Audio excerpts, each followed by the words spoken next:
क्या आप कभी ऐसी जगह गए हैं जहाँ समय ठहर जाता है, अजीब आवाज़ें सुनाई देती हैं और चारों ओर रहस्य का अंधेरा छाया रहता है? आज मैं आपको एक ऐसी ही कहानी सुनाने जा रहा हूँ जो न केवल डरावनी है बल्कि आपके अंदर जिज्ञासा और भय को एक साथ जगा देगी। यह कहानी है कुलधरा रेलवे स्टेशन की, जिसे लोग मौत का स्टेशन भी कहते हैं।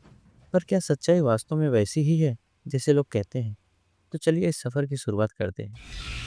दिल्ली का न्यूज़ चैनल ऑफिस। अर्जुन अपने चैनल के एडिटर विशाल के ऑफिस में बैठा था। विशाल ने एक मोटी फाइल अर्जुन के सामने रखी। यह क्या है सर? अर्जुन ने पूछा। विशाल ने कहा, यह एक असाइनमेंट है और शायद अब तक का सबसे डरावना। तुम्हें कुलधरा रेलवे स्टेशन जाना है। Kuldhara railway station? मैंने इसके बारे में सुना है, लेकिन वो तो 30 साल से बंद है। वहाँ कुछ बचा ही नहीं होगा, फिर वहाँ क्या रिपोर्टिंग करना सर? अर्जुन ने उत्सुकतापूर्वक पूछा। विशाल ने गहरी सांस ली और कहा, हाँ, सिर्फ एक बंद स्टेशन ही नहीं, वहाँ हर रात कुछ ऐसा होता है जिसे कोई समझ नहीं पाया।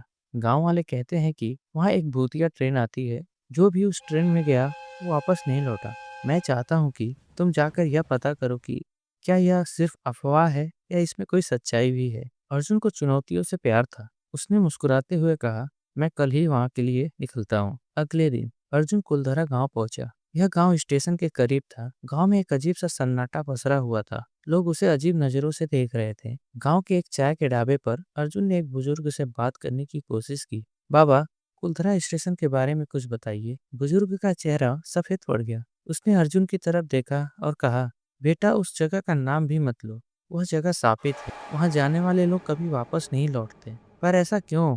क्या हुआ था वहां? अर्जुन ने पूछा। बुजुर्ग ने कहानी शुरू की। लगभग 30 साल पहले उस स्टेशन पर एक बड़ा हादसा हुआ था। रात की एक ट्रेन पटरी से उतर गई थी। उसमें लगभग 200 से ज्यादा लोग मारे गए, लेकिन उनकी आत्माएं आज भी उस स्टेशन पर भटक रही हैं। कुछ कहते हैं कि वो ट्रेन आज भी रात को आती है। अर्जुन ने गांव वालों की बातों को गंभीरता से नहीं लिया और उसने सोचा कि ये सिर्फ कहानियां ही हैं। अर्जुन रात के 10 बजे स्टेशन पर पहुंचा। स्टेशन खंडहर जैसा लग रहा था। प्लेटफॉर्म पर घास उग गई थी और चारों ओर गहरा अंधेरा छाया हुआ था। अर्जुन ने अपने कैमरे और उपकरण को सेट किए। उसने खुद से कहा, यहाँ कुछ भी असामान्य नहीं है। चलो रिकॉर्डिंग शुरू करते हैं। Kuldhara railway station. यह जगह 30 सालों से वीरान है। चारों तरफ सन्नाटा है, लेकिन अब मैं यहाँ रात बिताने वाला हूँ। देखते हैं यह स्टेशन वाकई डरावना है या सिर्फ लोगों की कल्पना का हिस्सा है। रात के करीब 12 बजने वाले थे। अर्जुन ने नोट किया कि स्टेशन की घड़ी जो रुकी हुई थी अचानक चलने लगी। वह थोड़ा चौंका। तभी उसे दूर से ट्रेन की सीटी सुनाई दी। यह ट्रेन की आवाज कहाँ से आ रही है? यह तो बंद स्टेशन है, अर्जुन ने खुद से कहा। अचानक प्लेटफॉर्म की दूसरी तरफ तेज रोशनी दिखाई दी। एक ट्रेन धीरे धीरे स्टेशन पर आकर रुकी। ट्रेन पूरी तरह से जर्जर हालत में थी।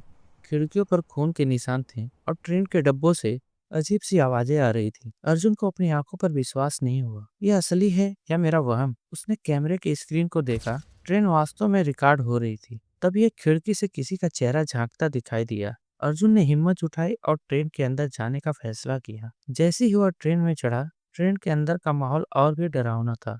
कोच में घना अंधेरा था और हर कोने से अजीब अजीब सी आवाजें आ रही थी। कौन है यहाँ? अर्जुन ने आवाज लगाई। भाग जाओ, यह जगह तुम्हारे लिए नहीं है। एक औरत की आवाज गूंजी। अर्जुन को लगा कि उसकी सांसें थम गई है, लेकिन उसने हिम्मत नहीं हारी। अर्जुन को कोच के अंदर एक बच्ची दिखाई दी। वह रो रही थी। तुम कौन हो? अर्जुन ने पूछा। मैं इस ट्रेन में फंसी आत्माओं में से एक हूँ। हमें यहाँ कैद कर दिया गया है, बच्ची ने कहा। किसने कैद किया है? गोविंद अंकल ने। वो इस ट्रेन के गार्ड थे। जब हादसा हुआ तब उनकी मौत भी हो गई थी, लेकिन वो बहुत गुस्से में थे। अब वो हमें यहाँ से जाने नहीं देते। अर्जुन को यह बात समझ नहीं आई। उसने सोचा कि गोविंद अंकल कौन हो सकता है और क्यों ऐसा कर रहा है। अर्जुन अगले कोच में गया। वहां उसने एक परछाई देखी। यह गोविंद की आत्मा थी। तुम कौन हो और यहाँ क्या कर रहे हो? गोविंद की आत्मा गुस्से में बोला। मैं पत्रकार हूँ, मैं सच्चाई जानने आया हूँ, अर्जुन ने कहा। गोविंद ने कहा, इस ट्रेन में सभी की मौत रेलवे अधिकारियों की गलती से हुई थी। अब मैं इन आत्माओं को अपनी ताकत के लिए रोक कर रखता हूँ। किसी को यहाँ से जाने की इजाजत नहीं है। अर्जुन ने पूछा, तुम ऐसा क्यों कर रहे हो? इन्हें शांति से मुक्त क्यों नहीं होने देते? गोविंद ने चिल्लाकर कहा, क्योंकि मुझे बदला लेना है। जब तक इन आत्माओं का दर्द जीवित रहेगा, तब तक मेरा गुस्सा जलता रहेगा। अर्जुन को एहसास हुआ कि गोविंद का गुस्सा इन आत्माओं को मुक्त होने से रोक रहा है। उसने अपने साथ लाई किताब में एक उपाय देखा। इन आत्माओं को मुक्त करने के लिए केवल सच्ची प्रार्थना और दिया जलाना चाहिए। अर्जुन ने प्लेटफॉर्म पर एक दीपक जलाया और आत्माओं की शांति के लिए प्रार्थना की।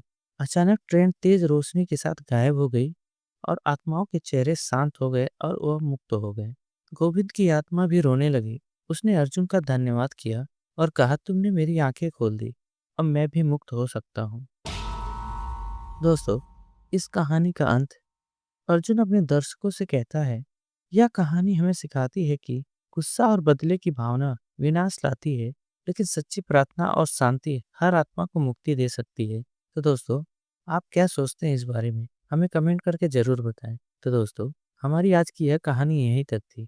तो आपको यह कहानी कैसी लगी? कमेंट करके ज़रूर बताएं। अगर कहानी पसंद आई हो तो प्लीज़ वीडियो को लाइक, शेयर एंड सब्सक्राइब जरूर कीजिएगा और चैनल को सब्सक्राइब करना मत भूलना। मिलते हैं हम ऐसी ही अगली कहानी पे। तब तक आप अपना ख्याल रखें। धन्यवाद।